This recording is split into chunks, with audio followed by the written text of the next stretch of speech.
Шатунный коренной подшипник тоже под замену. Один. Второй. Второй поживее.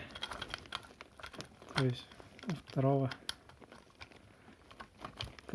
нет такого уж совсем стучащего люфта, но он присутствует. То есть оба подшипника под замену.